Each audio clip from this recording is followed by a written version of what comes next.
Salut à tous et bienvenue dans ce nouveau Deep Dive. On va parler aujourd'hui de Samuel Eto'o et de sa candidature au comité exécutif de la CAF. Ah oui, la Confédération africaine de football. Exactement. Bon, vous le connaissez sûrement, hein. C'est une légende du foot camerounais. Actuellement président de la Fédération camerounaise de football. Voilà.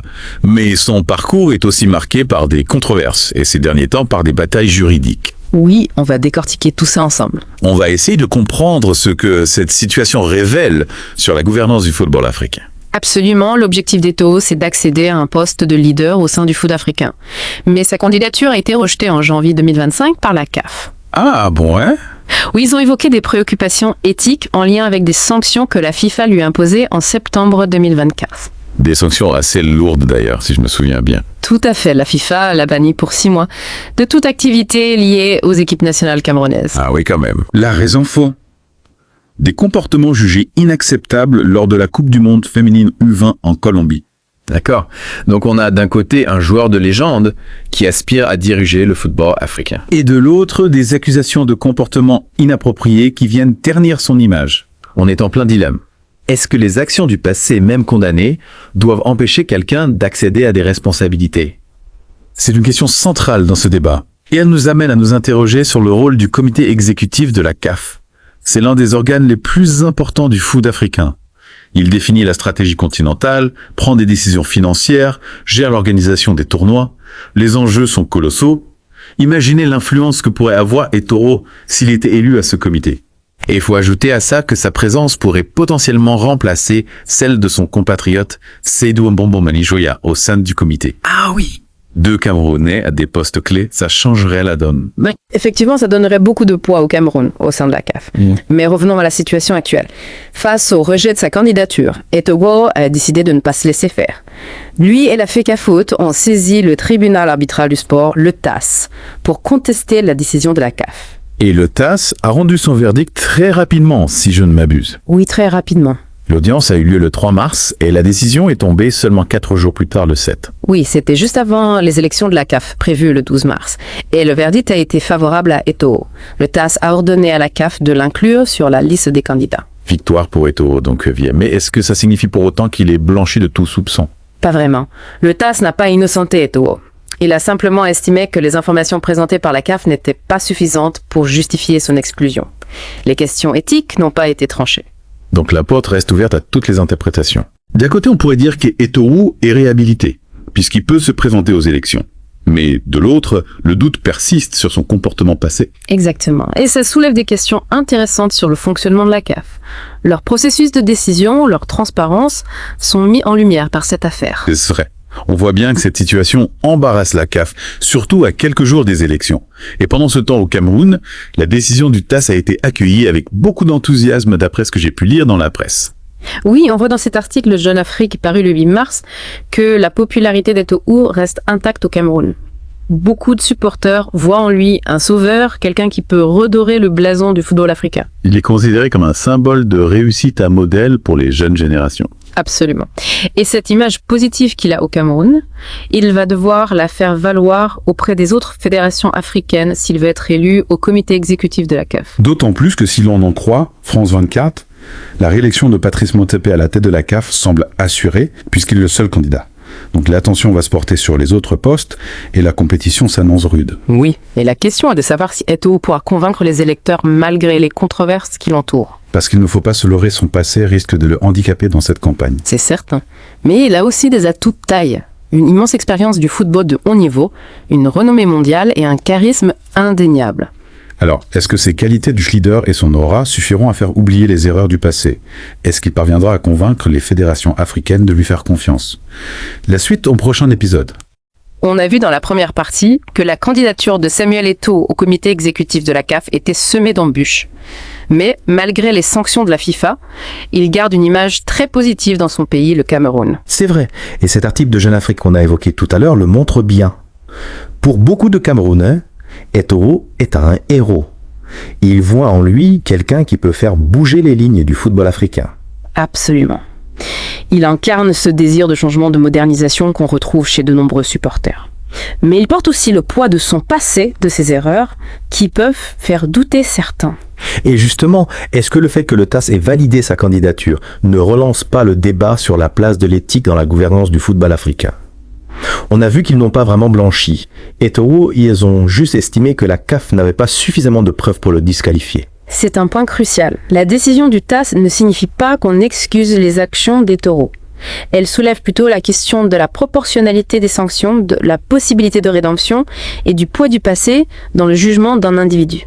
En gros, on se demande si on peut accorder une seconde chance à quelqu'un qui a fauté, même si cette personne a le potentiel de contribuer positivement à l'avenir. Exactement. Et ce débat dépasse largement le cas d'Eto'o. C'est une réflexion qu'on peut avoir sur la manière dont on gère les erreurs, les comportements inappropriés dans tous les domaines de la société. Alors concrètement, comment tout ça va se traduire lors de l'élection du 12 mars? Est-ce que cette décision du TAS va influencer le vote des fédérations? Difficile à dire.